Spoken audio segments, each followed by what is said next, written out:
Hey everybody, welcome to Prairie Street Prime Culinary Kitchen. I'm Chef Randy. Prairie Street Prime is your premium kosher meat experience. Today we are going to be talking about a standing rib roast. So we have a 3-bone standing rib roast. These are extra long bones, which makes an incredible presentation. We have incredible marbling on this meat. Marbling is the little white flecks of fat that goes in between the meat.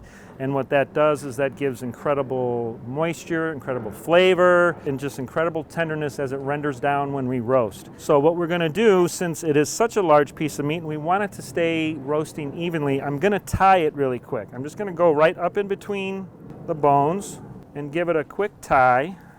It's an old sailing knot. It's like a slip knot. And I'm able to pull it back and just bring everything together, and it's going to stay just like that.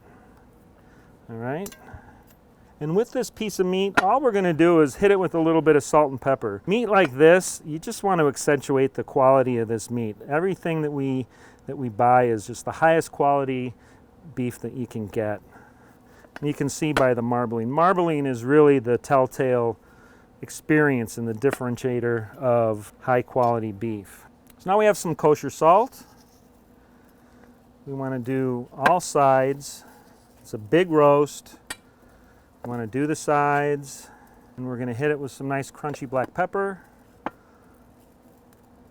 can see I'm pretty liberal when I do this, and I like to make it rain. So when I'm doing the salt, I like to hold it up high, and it just gets a nice even distribution of the salt.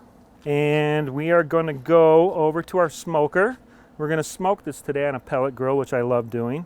We have our pellet grill set at 225. It just fired up in the beginning. So what this is going to do, it's going to cook nice and slow. Going to get a nice smoky flavor, a nice smoky crust.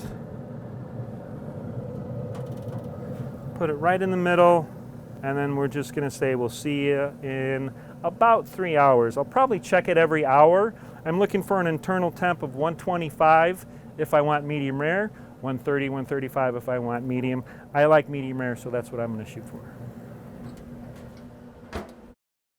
Okay, everybody, we're back to the prime rib. Let's take a look at it. We've been about 3.5 hours. We've got the probe, but I also use the trusty thermometer here. I'm looking for 125. We are at 125 right there. This comes off.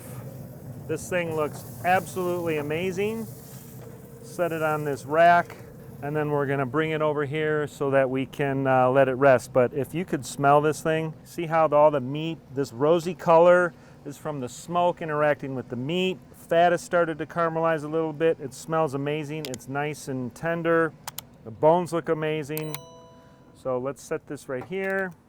What we want to do now is I want to take a little bit of aluminum foil, and especially a roast like this, it's going to benefit for maybe 25-30 minutes resting. It's going to stay warm, right? And then when we rest it and we go to slice it, all the juice is going to stay in the meat. If we were to slice this right now, everything would just run all over the cutting board. So I'm going to just gently do it this way. I'm not doing it too tight. It's exposed here, exposed in the back. That way it can still stay a little bit warm, but also just rest that way. Okay? Now, what we're going to do, we're going to start building some accompaniments for this. So we have some beautiful spring bulb onions. These are great. They're almost like gigantic scallions with a larger knob of an onion. I've got some whole carrots, and I've got some parboiled potatoes. I've boiled these potatoes in a little bit of salted water with some herbs and garlic. I'm going to throw these in. All I have to do then is just caramelize them, but I'll do that right at the end with these carrots. I have a giant cast iron skillet. I have some olive oil. I'm going to do a little bit of salt and pepper. And for the carrots, I like doing a little bit of paprika, a little bit of oregano. Kind of just roll that around, get that in there. I may hit them with just a little bit more olive oil.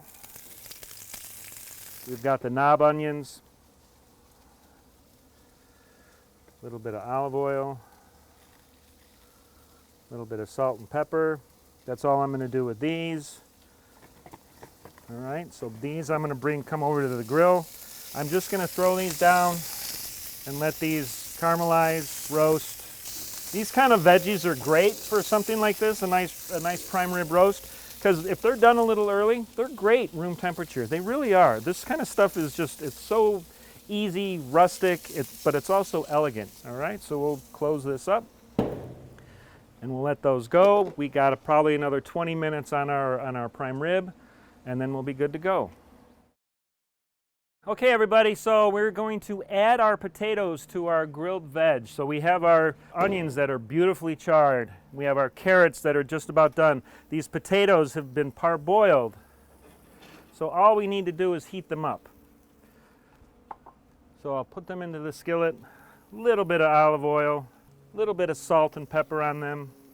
I like to season every layer. Even though we seasoned them when we boiled them, we're going to season them again. Constantly layering flavors. These onions are beautiful. We're going to take those off, put them right on our serving platter wherever they fall. I like food to look natural, so we can let that sit there. This will probably take another minute. Let that go. Close up our grill, and now let's go over to the prime rib. It's been resting now for about 30 minutes. It's kind of warm to the touch, but I'm able to pick it up, but inside it's still gonna be hot. So remember, we tied it, so we gotta take the string off. That just comes off right around. So I'm gonna take this and go right down the bone, close to the bone, and pop that open, and it's beautiful. Now I can take another slice from in between, and now I can feed a couple people. I can even take one, I can go right on top of the bone, and then I can carve off to the side, because it is a lot of meat. That'd be 3 pieces of meat for that. That'd be gigantic. So we can carve like this, one more. So this piece here could easily feed 6 people. Now I just take the knife and I go right along the side, and I'm able to just separate that from the bone and lay it like that. Okay? So there's that piece. All right, so we're gonna go back to our potatoes and carrots. Nicely caramelized. These carrots like that are gonna be unbelievable. Classic roast pairing: onions, potatoes, carrots. So again, now we just take our carrots, kind of just let them fall. Get a few of these potatoes. And this is a great centerpiece for your table. All right. Now what we want to do, we can start off with this giant end cut. Look at all the juice. Then we can lay these slices just like we sliced it, just around. And there you have it, Prairie Street Prime, perfect medium rare, standing rib roast. All right, it's time to taste this. So I'm gonna slice a little piece off here, and I'm gonna tell you that this looks amazing. This piece out here, this outside, that's a rib cap. If you've ever seen that, it is arguably the best piece, and that's why I am gonna eat that.